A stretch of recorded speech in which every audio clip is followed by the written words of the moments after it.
So you know how sometimes you're gonna put on makeup and you tell yourself, oh yeah, today I'm gonna put on a super light soft makeup, but then you end up with something very dramatic. Yeah, that's what happened today. But you know what, I'm not mad at it. I'm kind of digging the look, so it worked out. Hello you guys, welcome or welcome back to my channel. Welcome if you're new here. What is happening? Miss Dia.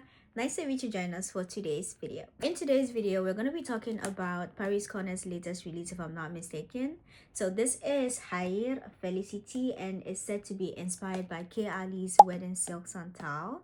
Now if you'd like to know how I feel about this fragrance or whether or not it's worth your money, definitely stick around and keep on watching. Let's start with the packaging. Now this is what the box looks like, and low key I'm kind of digging the box because we have this gold and silver thing going on. It's the same thing for the bottle. We have the gold towards the top of the bottle and then the silver towards the down. This looks so beautiful. I really like the cap too. Wait, what is that? I don't know. Is it rubber? It's not very heavy though, but yeah, she's stunning. She is stunning. As always, let's get into the juice. I am going to spray this on my skin as I like to. Yep, there's nothing here. That's a nice sprayer. I like it. Okay.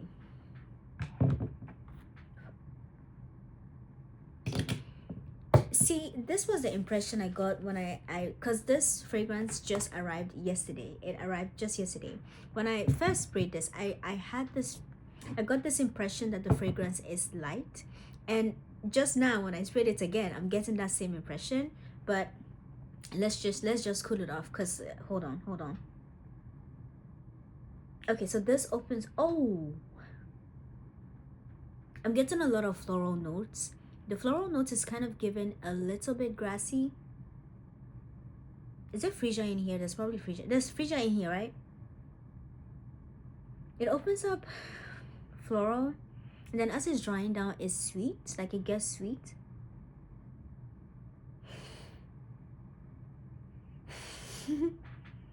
The floral note is what I'm really getting with that vanilla. This is something that I noticed last night. The vanilla in here, especially in the opening, it kind of reminds me of the vanilla in Athena. I don't know what it is. Now I was curious. I wanted to know if there were like similar scent notes between these two fragrances, and I did realize that they both have jasmine as a middle note and vanilla as a base note.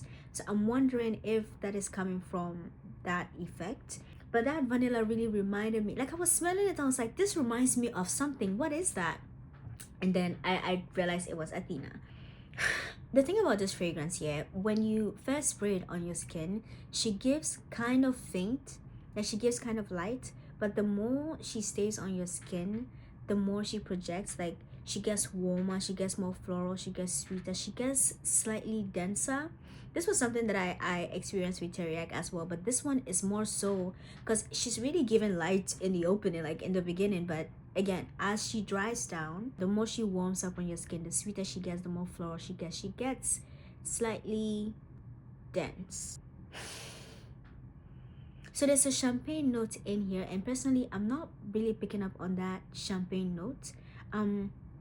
I was getting something that kind of gave off citrusy, but this it's not really citrusy, but I'm thinking that could be the champagne. But yeah, I'm not totally sure of that. I think I'm just gonna spray a bit more.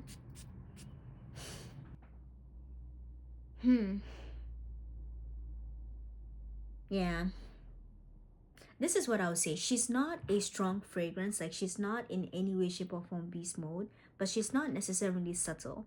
And I think that the more that you leave her on your skin, the more she's going to like really warm up, the more she's going to project. She's going to be slightly stronger, well, slightly stronger, a little bit more dense, but she's not a strong fragrance. She's not beast mode like at all, which is not necessarily a bad thing, especially if that's like your kind of vibe. Now, it is said that this is inspired by Silk Santal by Kayali, and a lot of people love that fragrance. I haven't used that perfume yet, so I honestly cannot confirm or deny if this smells like that one.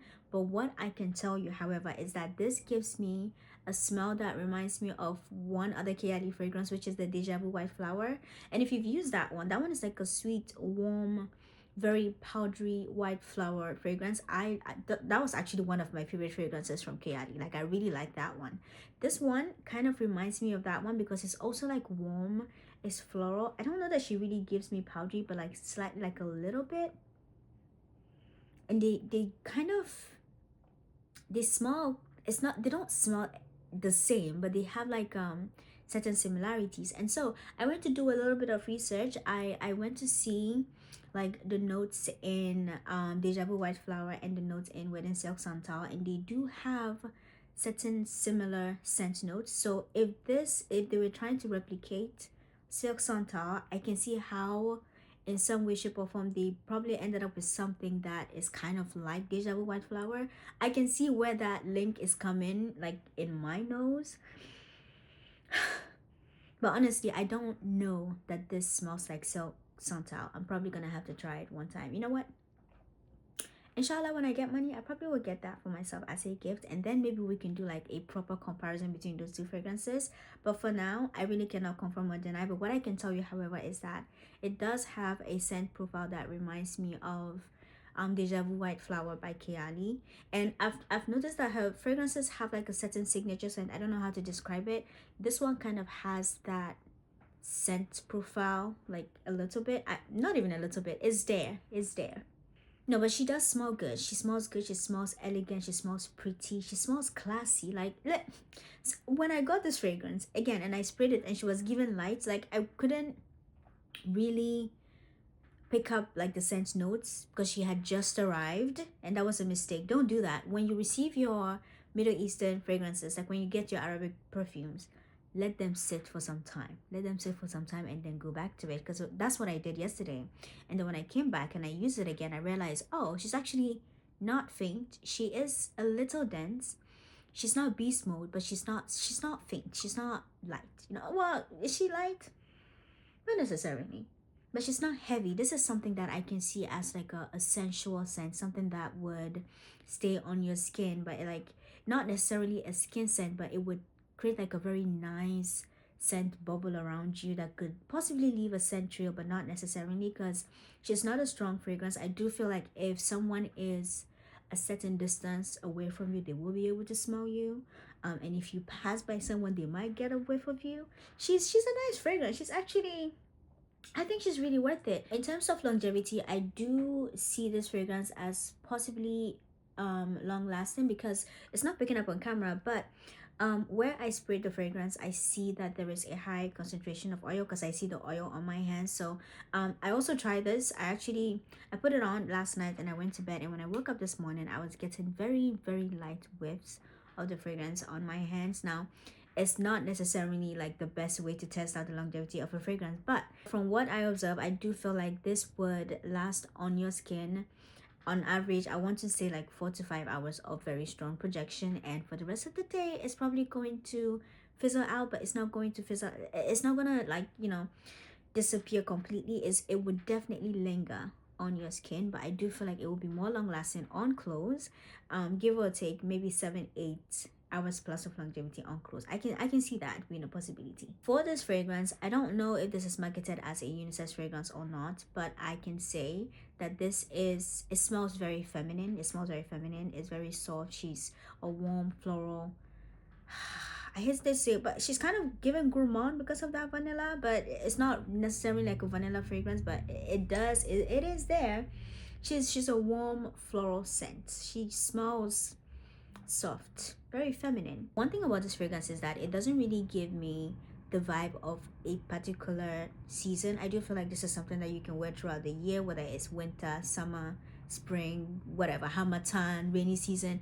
I do feel like you can rock this whenever, because it's not really giving me a particular season, but I can potentially see this doing very well during like the spring and the winter, because those are like slightly colder weather. I think you can get away with wearing this in the summer as well. Sorry, it just has like a slightly dense depth because it is a warm floral scent that is kind of given powdery. Yeah, so I do think that you can rock this whenever you would like, but this, in my opinion, would do better for spring and winter and kind of summer as well. And that's almost all the seasons, but yeah. I was thinking of doing this video where I would recommend to you guys Middle Eastern fragrances that give, like, you know, classy, sophisticated, elegant. And that video is still coming. But I plan to add this one to the list because she does give classy, she gives elegant, she gives sophisticated, she gives luxury. She really smells good. I think that generally, if you're somebody who enjoys Kayali's fragrances, there's a high chance that you're gonna like this. In my opinion, this is a perfectly safe blind buy. I think at the end of the day, it's just a matter of whether you like the fragrance or not, because there is nothing particularly like hard to digest with the scent notes that are present in here. Unfortunately, if you wanted to know if this smells like Red and Silk Santal, honestly, I cannot confirm or deny that. But like I said previously, it does kind of give me deja vu white flower vibes, just a little bit. I did go to Sephora because I wanted to smell fragrances for research purposes, which was pretty fun. And when I went there, unfortunately, they had all the other like Kayali fragrances except for Red and Silk Santal, and you can only get it online for whatever reason. I would have gone back there and, you know, smelled it and, you know, give you guys like a more in-depth comparison, but unfortunately, but it's unfortunate. So what I'm gonna do is I'm gonna wait and I'm going to keep this fragrance for some time. I really wanted to macerate. I want to see how it changes over time, because especially with Arabic fragrances, this is what often happens. And with the way it even like changes on my skin over time, I do feel like this is gonna get even a little bit denser, even more denser, more warm, more floral. Not even more floral, a little bit more powdery. I see that happening. um and then I will come back and I'll let you guys know my thoughts on it. But yeah, let me know what you guys think in the comment section. Have you tried this fragrance? Do you like it? Does it smell like Red and Silk Santal? I look forward to reading all of your comments in the comment section as usual. Thank you guys so much for watching this video. I hope it was helpful and I hope to see you guys in my next one. Bye.